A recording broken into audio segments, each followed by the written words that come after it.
Good afternoon, everyone, and welcome to Dare to Be Great 2020. This is going to be the pre-conference courses, and we are so happy to have you here.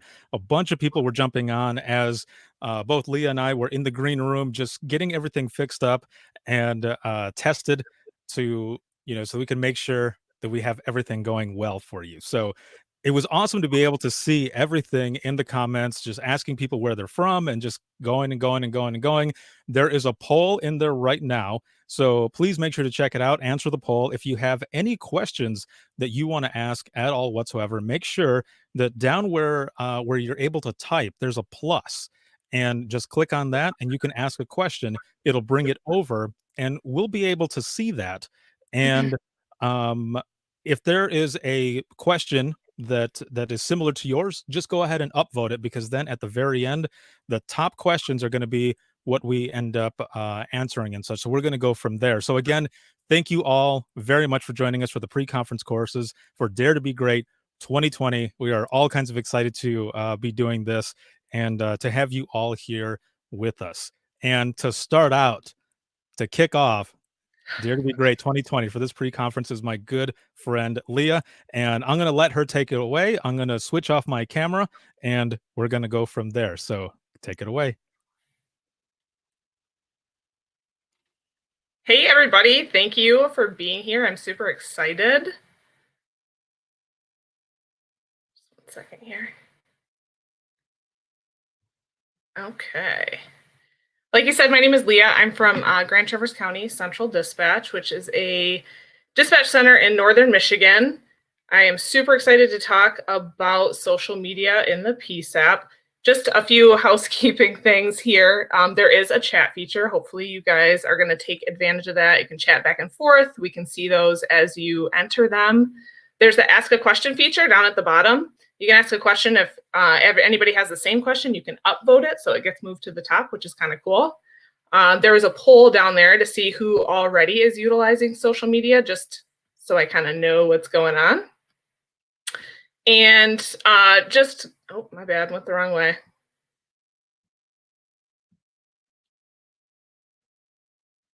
Uh-oh. Let's get it back to where we need it to be. My bad. There was just a quick note in there about trolls, which is kind of the cool thing about this platform. At the bottom, it says "say something nice," so we like to keep it civil if you dare. And then in the event that you get kicked out, up at the top where it says schedule, the session is there. So you can, if you get kicked out, you just hit that and hit the session you want to jump back into, which is really helpful. And then it'll get you back in. And then for some reason, if I kick myself out, like me right now having technical difficulties, it'll give you a screen that says, hang on a second, she'll be right back. And then I pop back up onto the screen. So hopefully, can you guys see that right now, the screen sharing? At all, hopefully? Yes, no, in the comments? Did it go away? Yeah, it went away there for a moment. Oh, boo. Is it back? No, not yet. Leave it to me to be the first one. We're going to knock these bugs out, and then the rest of the conference, it'll be fine. Exactly. Well, how do we get that back? It's up on mine. I'm not sure why it's not showing on there. Sorry, guys. Here we go.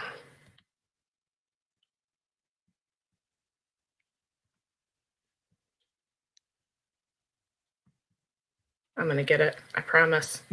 3, 2, 1. Boom. Yes. There you go. And I will drop Money. back out. This is going to be good for the replay as well. I love it. Oh, good. I can't wait for people to watch me make mistakes over and over and over again. It's a good time. Okay. Sorry about that. Like I said, there's the housekeeping stuff. And yes, that is a Tommy Boy reference. You might see some music lyrics, some movie quotes, fun stuff like that. So I'm going to talk a little bit about my agency.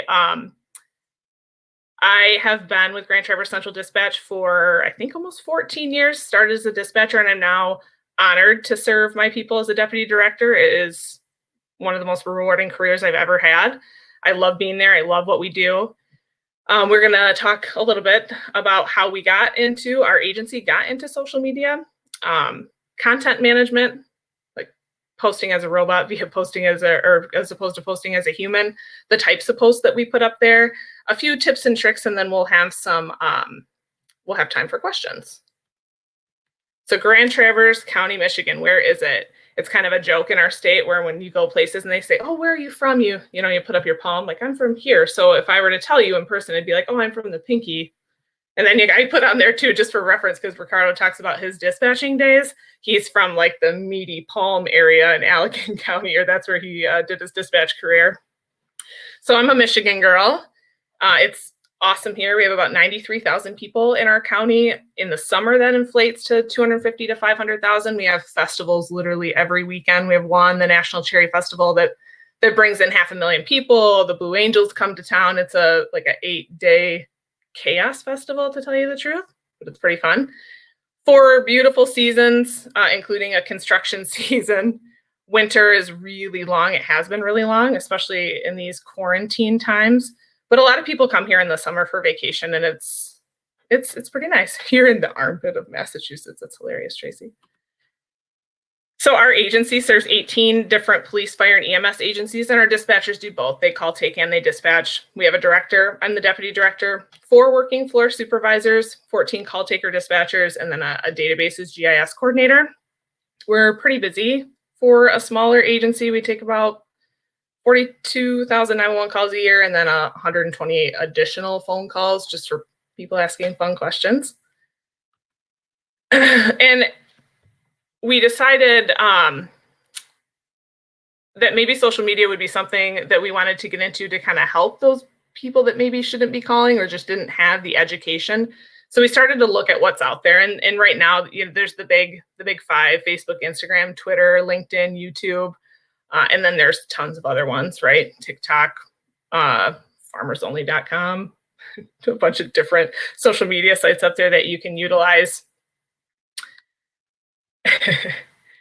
And so for us, we chose Facebook. They had a broader demographic reach. It was a simple opt-in, follow option, easy share options, more character limits in the event we needed to explain anything or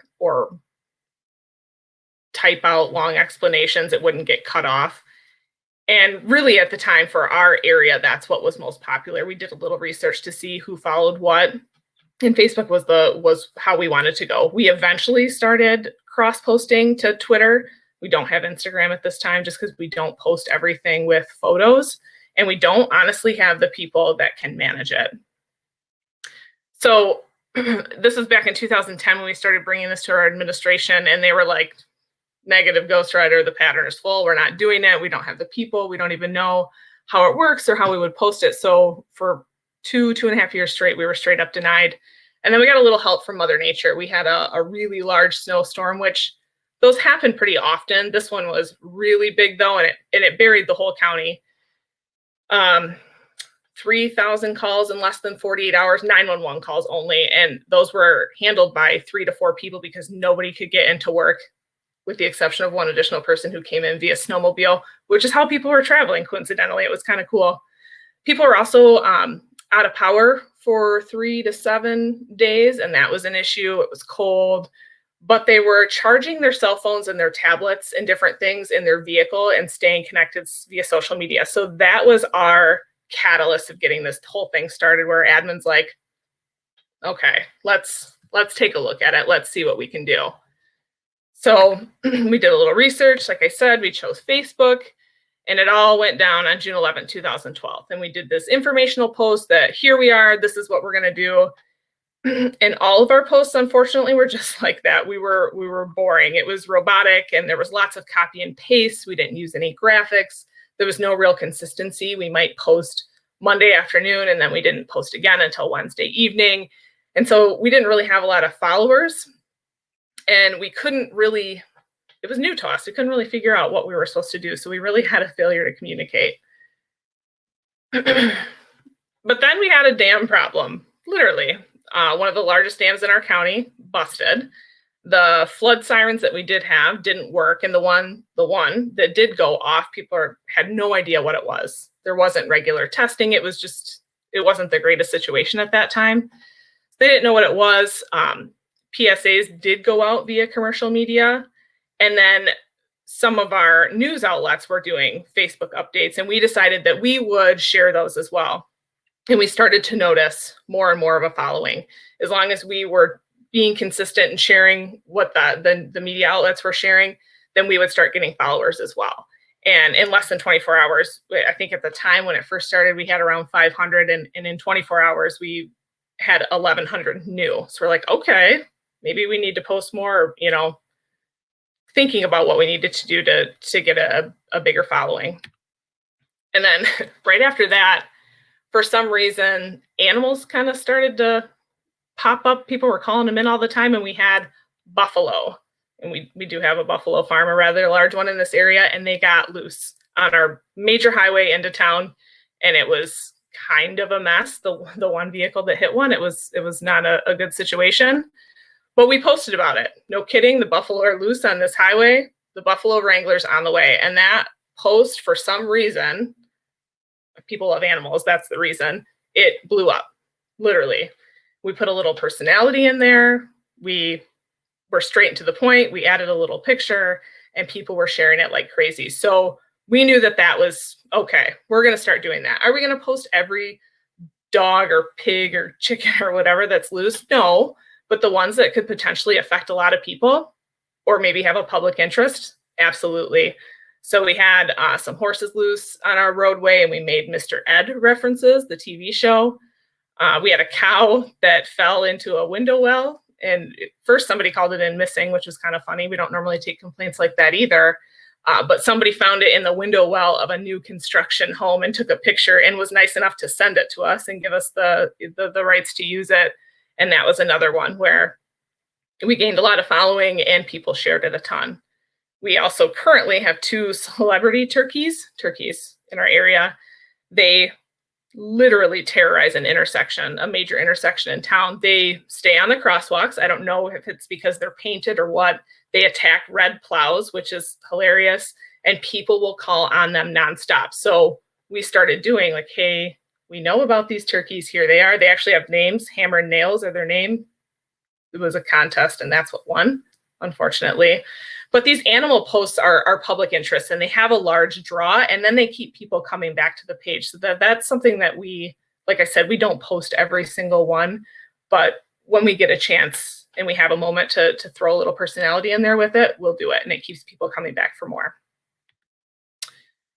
Traffic-related posts are another one.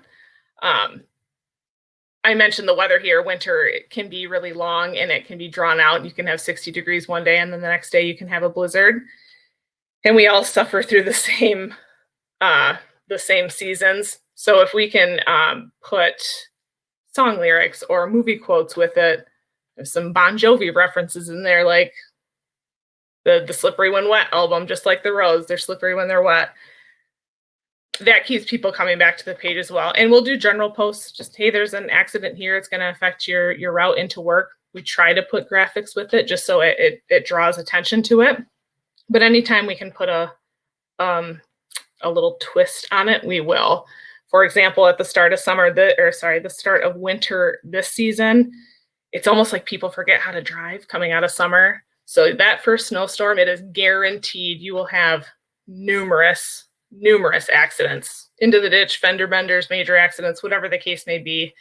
And so I rewrote the lyrics to the Fresh Prince of Bel-Air, and it was, this is a story all about how that car got flipped, turned upside down, and it took off. And what usually happens when we do stuff like that, if there's information we really want people to know, we'll post it right after so that the page is active and they're seeing it. So maybe we have this post and it's large and people are looking at it and thanking us or whatever the case may be, laughing at us probably. But then they're seeing the stuff that we really need to see them afterwards. And so that's really important. But we post things like signal outages, and if we can post education with it, like I said, we will. So a lot of people, you'd think they would know how to treat a four-way stop or a signal when it's blacked out as a four-way stop, but they don't, and they forget. And if you can put little pieces of education in there, it's really helpful, and it goes a long way. The other thing that we started doing that we didn't do in the beginning that was a lesson for us is you can live in a town for 20 or 30 years and people don't know the names of, until I became a dispatcher, I didn't know the names of most of the roads in my town either, but they know that that's the mall or that's Burger King or a common name, but they don't know the road name. So having a map is really beneficial. Plus people learn the county in the process, which is good. Weather. We post a lot of weather events, and we're not weather people, but we get a lot of wind in this area as well. And every year you can time it. It's usually during that huge festival where everybody's in town. They park their boats in the bay and the wind comes in and they start bumper boating each other basically, and they sink or they wash up on shore. And so we'll do a little PSA about that. But after we do that PSA and it gets a decent following, we'll post the links for the power companies. Like, hey, we don't have the super secret squirrel button for power outages, but here's where you can report them and see what the status is. And that seems to be pretty helpful as well. And then if we have any cool pictures that come in or any data on storms that do a lot of damage, we had one back in 2015 that actually took down all of our 911 lines for a 10 county area. We'll post the pictures of that and just kind of an update of how things are going. And people really appreciate it. We do use a little sarcasm, but not anything to make people feel bad or feel like they're doing something wrong, because we want to be a service that they trust when they need us. So we'll throw some posts out there that are more awareness of things that are happening in the community. Recently with our quarantine, stay home, stay safe order situation, our vandalism at night is really on the rise. And so we just kind of did just in case there was any confusion, throwing bricks through windows and busting signs is not essential business. We're going to need you to stop, go to bed, make better choices. Or we had a really large party where the miners slammed the door in the cop's face, and all he was going to do was tell them to quiet down. So he had all their cars towed because they were coincidentally parked illegally. And the funny part was that they were all registered to the parents, so the parents had to go and get them out. They couldn't even lie about it or hide. And then sometimes sarcasm direct to the point when people are calling asking about road conditions, especially on 911 lines. If your street or if your road ends in this, it's bad, which we basically listed out everything: road, street, avenue, circle, terrace, whatever it could be. Kind of like please stop calling us to ask us about this, but in a nice way. We'll also post about stuff that we know is probably going to generate calls. It might not be an emergency. It might not be a big deal, but somebody may not know what's really going on. And so we'll kind of head it off before it can become an issue. Sometimes freighters will come into the bay and seek refuge from storms, but a lot of people think that something's wrong. And so they start calling. Or we live next to a National Guard base in the county next to us, and these jets will come into our airport or do flybys. So we'll turn it into a Top Gun thing where Maverick and Goose are in the area. It's all good. They've buzzed the tower. They're on their way. And then the one situation we have here, this was a few years ago, but we had a hot air balloon that landed on the bay. Luckily, it was frozen, or it would have been an emergency, but we had a feeling we would get calls about that. Plus, it was a pretty cool picture, so it brought people to the page. We like to help out our neighbors a lot. We're a rural community up here, and we do a lot of mutual aid. So if we have the chance to help out those around us, and they do it for us as well, it's a really good system. We'll share their stuff or help them out. The county to the west of us, the day they launched their social media page, they, luck of the draw, had a missing emu. So we posted that for them, and it helped drive their followers and also help find the emu because it was in our county. We are a Coast Guard city, so anytime that they start doing pyrotechnics or training, that generates a lot of calls. And if we can head that off and just put a notice up that, hey, they're training, it's okay, there's no emergency, that calms the community and then helps the dispatchers so that they can tend to the real emergencies that are happening. And missing people, stolen vehicles, stuff like that. If we have the clearance from law enforcement agencies, or if they've already put it on their social media, we'll share it just to help out, just because you never know if they're crossing those jurisdictional boundaries. There was a missing Alzheimer's patient, and 45 minutes from us posting this county's post, they were found in our county. So it's helpful. Don't be afraid to tell it like it is to people, or tell them exactly what you need them to do. I'm sure it's the same across the country with new executive orders coming out, or different things happening. People are calling 911 just for questions, or, hey, where can I get tested for coronavirus is one that we hear a lot recently. Putting it out there, plain and simple, with what you need them to do and where they can go for the information that they're seeking, it stopped almost all of our calls. I mean, when something new pops up or a new executive order, there's always that initial questioning. But if we can post information out, then that stops those calls, and it frees up our lines, which is really helpful. We'll also put up stuff like, hey, it's busy. We can't possibly post everything that's happening in this county. You need to take it upon yourself to maybe stay in and just wait a little bit. It typically happens with weather events. But just being open and honest and letting them know, we kind of let them know that we're not going to be able to be there via social media because our 911 lines and whatnot are more important.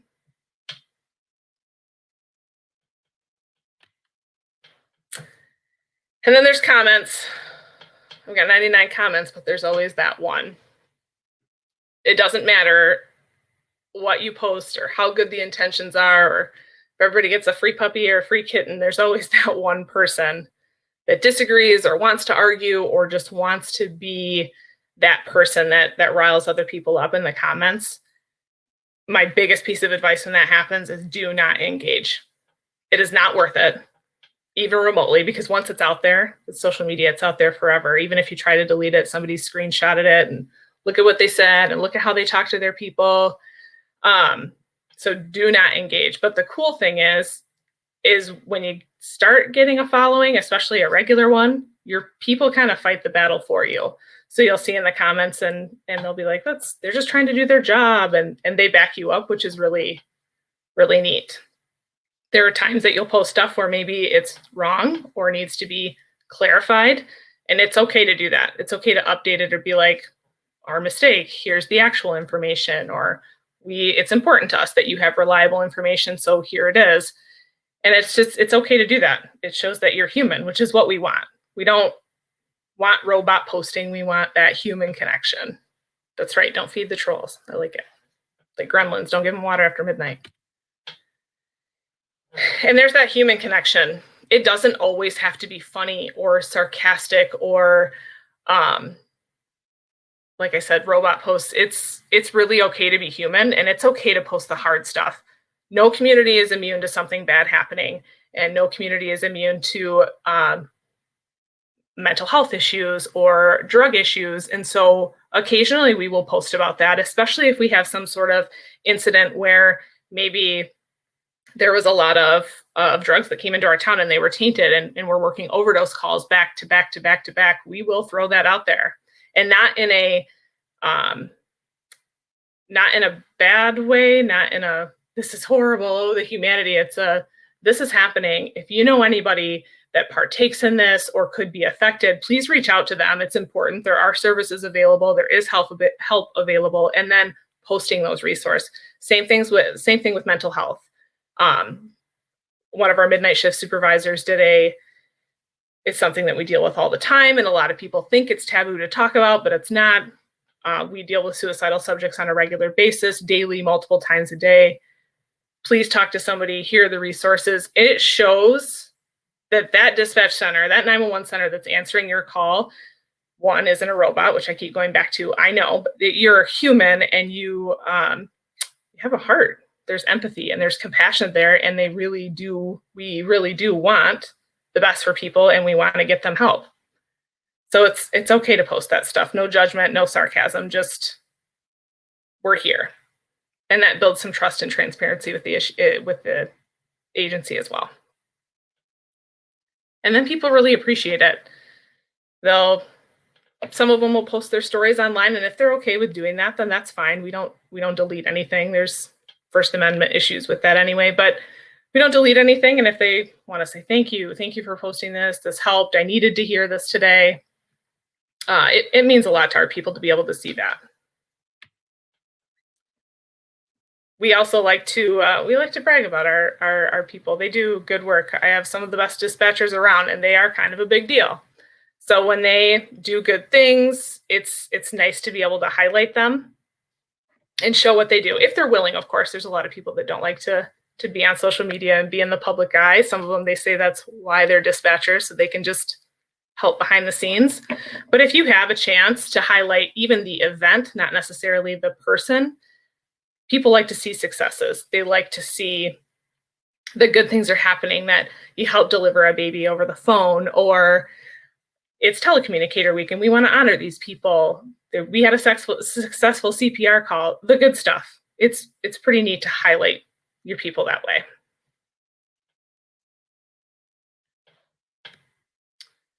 And giving thanks. We're fortunate that we do have such a tight-knit community that they feed us well. They bring stuff all the time, and maybe it's not always food, maybe it's just shouting out to us, sending us a card. But we like to thank them as much as we can, because it does mean a lot. This isn't a profession where that happens a lot. And so thanking those people that reach out to us is really important. And then thanking those that help us when our 911 lines go down and we send them to another agency, like, hey, thanks for your help on that. Letting the community know that we have backup and letting them know that we work together also means a lot, and it builds a lot of confidence in what's happening behind the scenes. Road Commission is another one. We ask them to do so many things and they're treated so poorly. I think almost everybody has complained about the roads at some point in time. So giving them a big shout out for how hard they work and what they do for us. That's just one department example, but it's really important to us to recognize the agencies that we work with and when they help us, which is a lot. We have a really, really great relationship with our media. It used to be, when I worked the dispatch floor years ago, every morning the major TV, radio stations, all of them individually would call. Hey, is there anything we need to know? Well, maybe, but I'm not going to tell you over the phone, first of all. And they never stop calling. You can always, 8:05 a.m., we got a call from a particular news station every time. We knew who it was. We knew what it was going to be. But once we started consistently posting what was happening, as it was happening, if we were allowed to, of course, we're not going to post things that interfere with any investigations or anything like that. But traffic incidents that took place, or maybe fire scenes that we can post about, we'll do that. And that's where they look first now. They do not call us at all anymore. We get 0 calls. The only calls we will occasionally get is when we post something like The Fresh Prince or I remix Ice Ice Baby or something like that. They'll say, hey, can we do a news story? But they're calling admin. They're not calling and interrupting the dispatch floor. So that has been a really, really big positive in our dispatch center. And if for some reason a supervisor's on break and they're not there to post, because those are the only ones on the dispatch floor that post for us. Nobody else has access to that. We keep that pretty tight. They'll call me, hey, can you post about this? People won't stop calling. Yep, sure will. I'll get it up there. And so that we kind of rely on that to help with call volume for those non-essential things. But we have a really great relationship with them, and they help us out a lot.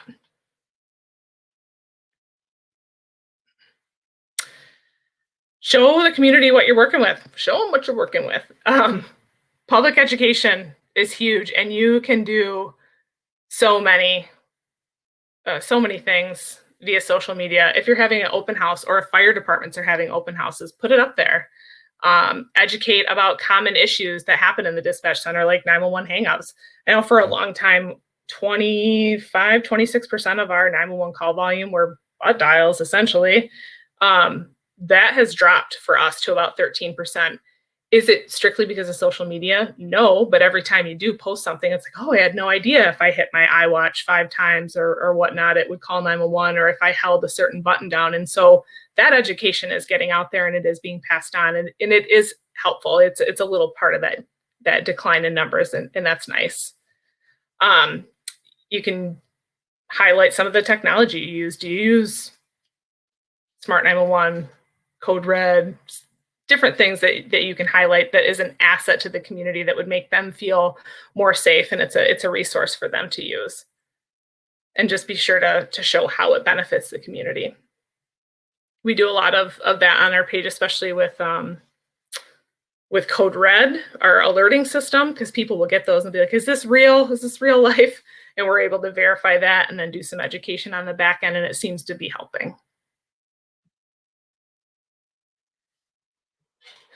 Job postings, not another job posting. So at first we didn't put we would just do like a link for our job postings, but we were finding more and more that people really needed to know what this job entailed, and that, you know, you're going to miss birthdays and holidays, and you're going to work weekends and 24/7 and zombie apocalypses, and you have to be able to listen to 2 different conversations while stuffing your dinner in your face, but nobody can know that you're talking on the phone and chewing at the same time. The ultimate multitasking job, right?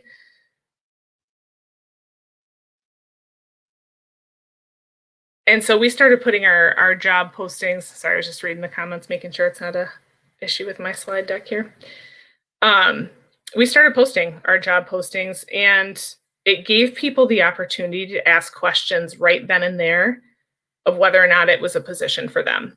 Because I think a lot of times they see, oh, it's a 911 operator position or 911 call taker or dispatcher position. Maybe I could do that. Or sometimes, depending on where you are, they see the pay and it's more than, and that it's only a high school diploma requirement. And like, oh, I could do that. But they don't really know what the job entails.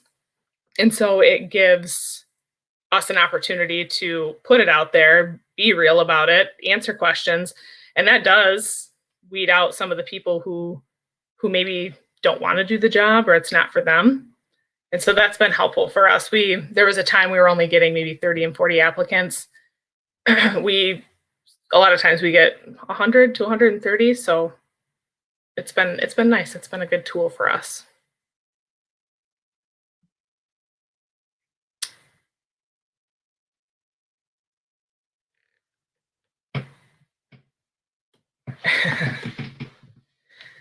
So just some of the tips, and I talked about them mostly as I went through the slide deck. And yes, I am happy to email this to you guys with the examples and everything. I'll email the whole thing. My contact information will be at the end. I talked about most of these, but just kind of to clarify, one thing I didn't mention is guidelines and a disclaimer. If you don't have a page yet, or you do have a page and you don't have some sort of, this is our Facebook page, this is what we expect, no profanity, no this, no that, yes, please interact, things like that, basic guidelines. And again, I'm happy to send those out as well. I have ours. And then a disclaimer, you know, this is a Grand Traverse 911 Facebook page.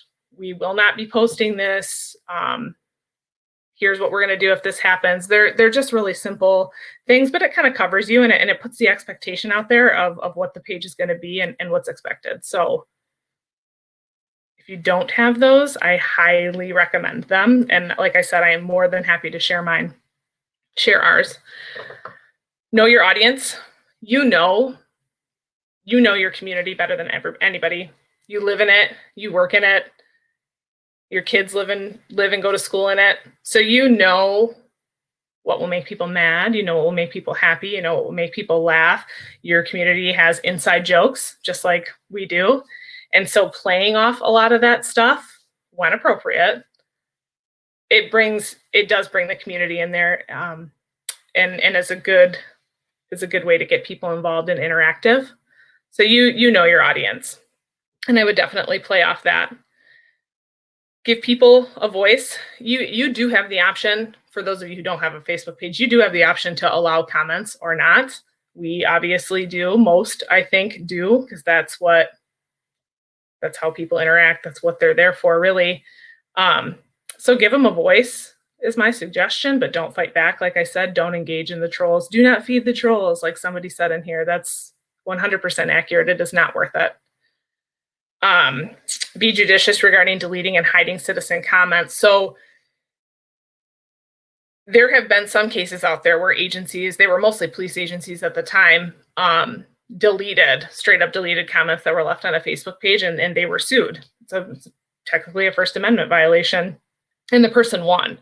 So we don't ever delete anything on our Facebook page, ever. We update it, we edit it, but we don't delete it, ever. We do occasionally hide things. So when you hide a comment, for those of you that don't know, because I can't see your faces, I don't know if you know or not, they can still see it if you hide it, and their friends can see it, but other people on the page cannot. And so it's a useful tool to kind of limit what's happening right in that moment by hiding the comment.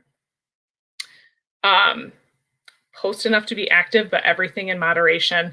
You don't want to flood people's news feeds with stuff that really isn't important.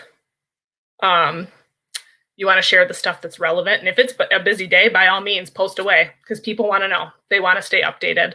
But if it's not, get your couple posts up there just to keep the algorithm going and keep your page current. But I really wouldn't post too much stuff if it's not necessary. Keep the posts up to date. So a lot of things I see on Facebook, they'll make a post. We'll just go basic. There's an accident at this intersection. And then they never update that post, but they make a new one to say that it's cleared or this event is over.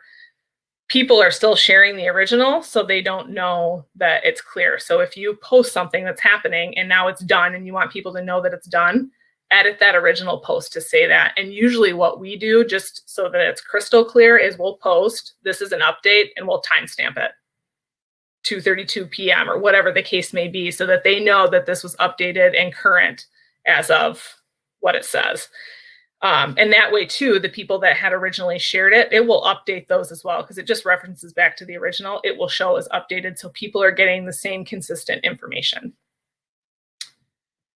Make the human connection. I think I talked enough about that and gave some examples, but it really is what brings people to your page. It's what keeps them there. They appreciate the fact that it is a human being that is putting this information out there, that's connecting with the community, and now they have a sense of who's answering that phone when they need help most. And it's really important. People have confidence that we're there, that we're going to be able to do our job, and that we're going to be able to do it with good customer service and empathy, and be able to help them when they need it.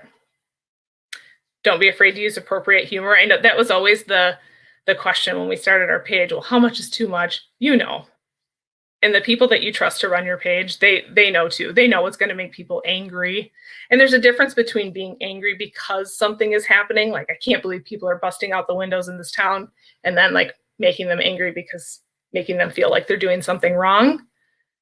You know what will make people that kind of wrong angry, for lack of a better term. So steer clear of that. If you can interact with citizens, it's beneficial. They appreciate it, especially if they have a question in there. Reading through the comments isn't a bad idea, because maybe you missed something in your original post, or maybe something has changed. Sometimes you get the notification through that before you get it through anybody else. So if you can interact with them, it's pretty fun, and they appreciate it. And probably one of the best things our administration did when we started our Facebook page was they let our floor staff have control over it, have ownership of it, and they love it. They're proud of it. It can be a burden sometimes because it's expected now for our community. I think I mentioned in October 2012, we have 500 followers. I think today we're at 54,000, which is a pretty good number for a population of 93,000 people. And no, not all of them live here. We know that, but the word is getting out there. And when we post something, people are seeing it. But our staff like it. They like that they can provide information to the community. They like that it helps the dispatch center, and that some calls are not coming in that maybe normally would have before. And then it also gives people the platform to thank them. We don't get letters every day thanking our dispatchers for the hard, awesome work that they do, but they can scroll through that Facebook feed and see, you guys are awesome, you're hilarious, you made my day, thank you so much, thank you for being there in my time of need. It really means a lot to them. And that was something we didn't anticipate when it was started. It was just kind of be like, oh, we'll have this thing, but they'll say, did you see what that person said? They thanked me. So nice. So that was definitely a benefit into starting that. Help your neighbors. They'll help you. I talked about if you have a post that really takes off where you get a ton of views and a ton of shares, start posting the information that you really want people to know after that, the education pieces, the phone numbers that you want. They'll see it because it'll kind of be driven up by the algorithm there. And then song lyrics and movie quotes go a long way, a long way. People can relate to them and it makes them giggle, and then they remember it too. So it kind of makes it stick in their brain.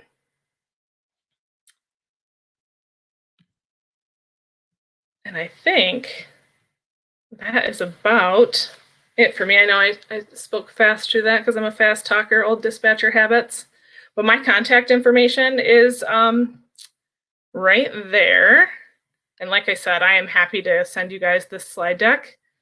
And if you have questions for me or anything like that, I'm happy to answer them too via email if you don't get a chance or don't ask them here. Let's see what questions are down here that I can answer, if any. Ooh, we got a couple. Hot dog. How do you handle overlap if your police department or fire departments have their own social media accounts? That's a great question. So what we do, and this is like this is one of the areas where robotic posting actually is okay. We strive for consistent information. So if our sheriff's department and our city police and our fire departments are posting stuff and it's things that we want our people to know as well, in our community, we have the largest following. So we're kind of the ones that they look to when posting. But if they have, our sheriff's department just started getting really active in the last year or two, we will post exactly what they post so that the community is getting the same consistent information. And one instance where it's really helping right now, again, is with COVID-19. We have a group that gets together every day. We meet every day at 10 a.m. and we push out information by 1 p.m. every day. Every agency, every jurisdiction that's involved in that, we are sending out the same exact message. We don't edit it. We don't add anything to it. So the entire community is getting the same information that they need to get. So that robotic posting that's really how we handle that. And we don't share everything that they do, but if it's important, we will. Who are all allowed to post on the Facebook page? I think I touched on that briefly. We have 4. We're supposed to have 5, but we have 4 floor supervisors, and they post. They're the ones that post, but they absolutely ask for input from the dispatch staff too if they have something that they think should go up there. But it's the supervisors that post, and then the director and myself have access as well. How have you handled negative responses on social media? Negative responses. To be honest, we don't really get a ton at all. I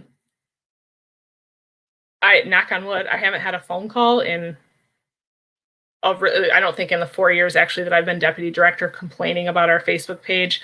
But like I mentioned before, the negative comments, we don't as an agency entertain them, and our Facebook community really kind of polices that for us. And not like, hey, they're just trying to do their job, or they'll have comments and they'll kind of battle it out a little bit and then it fizzles out and it goes away. So we haven't had many issues with that. We did have issues with photo credits in the very beginning because we would just Google something and throw it up there with the picture, and it wasn't our picture to share. So we had 2 calls out of the community where it's, hey, that's my picture and I didn't give you permission. So you want to make sure that the pictures and graphics that you are throwing up there, you have rights to use them. Do you allow the public to post, or do you have to approve the post first? That is a great question. We do not allow our public to post organically on our page. It has to be within a post that we've already put up. And we also don't allow them to post pictures. And the reason for that is originally we did. I don't know if it was an oversight, but they posted a picture of a homicide crime scene. And so that was like, okay, that was not a good, that was a bad choice. So we don't allow photos from other people, and we don't allow organic posts. We also do not have our messaging turned on, but in the event there was some sort of situation where that was the only way to communicate, that would definitely be a backup plan for us. And the nice part about that, like on Facebook Messenger, you can do a bounce back message. Hey, thanks for reaching out. You can have it say whatever you want, but at least it's been received. But we do not take messages via Facebook into the center, because we don't monitor that page the whole time. And that's in our disclaimer. This page is not monitored 24/7. We do not allow, or we do not take complaints via Facebook. You need to call them in or text them, and we give them the avenues. And we post that about twice a year. Or if we find that people are trying to do it more and more, we'll post it again. We'll post that disclaimer, the guidelines again, just so that people are clear. How do you find time? How many people do you have with access to posting, updating your center size? I think I answered that one. Our supervisors will post as soon as their dispatching job is priority, obviously. So when they get a minute to throw an accident up there, or whatever the case may be, they'll take a minute to do it, or they'll ask me if I'm in the office or whatnot. Like, hey, can you get that out there? We're a little busy in here. Yep, no problem. And so we'll do that. Okay, I answered that one too. Our dispatchers don't have access at all. They never have. So that's one of the, it's in the supervisor job description actually, that they'll be our Facebook moderators. I think that was the last question. Any other ones before we hop off here?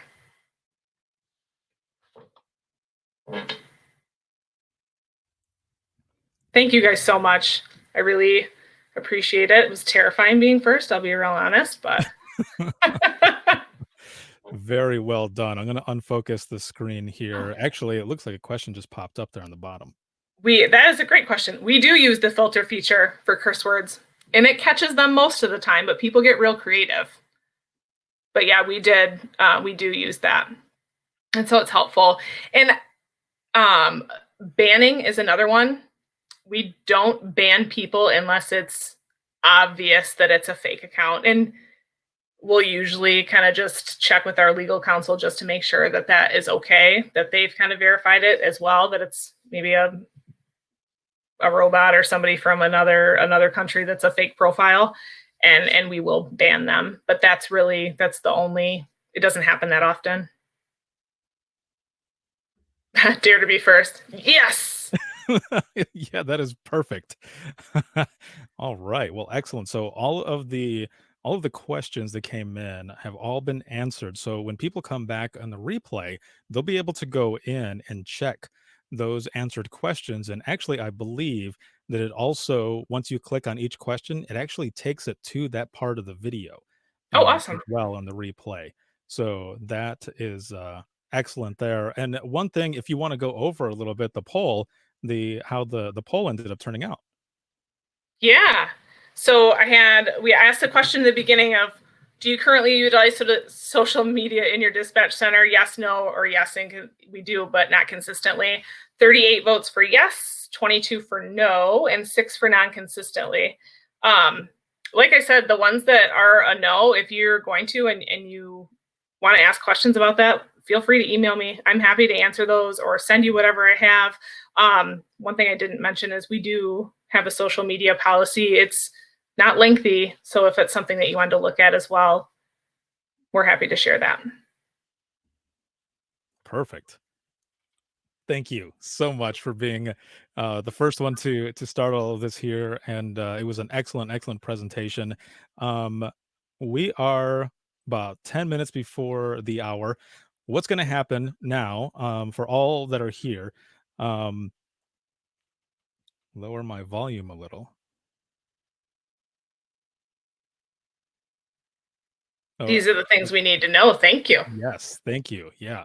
So mine is actually turned up pretty high. So I don't want to blow anyone's ears out, but again, thank you very much for joining in here and kicking all of this off for Dare to Be Great 2020 here for these pre-conference sessions. So everyone who is in the comments right now, who's watching this and is part of this, what is going to happen is I'm going to go ahead and end the broadcast, and it's going to pop up, and it's going to say that it's starting the replay. So once it does that, however, I'm going to jump into the next session, and I'm going to bring you all with me because the next session is going to start at 3:10 p.m. Eastern. So we're going to have a little break. All of you are going to be in the chat session still for the next session. You'll be able to talk in there and everything, and we will continue from there. So thank you all very much, and I'm going to go ahead and end the broadcast now. I will see you in the next session.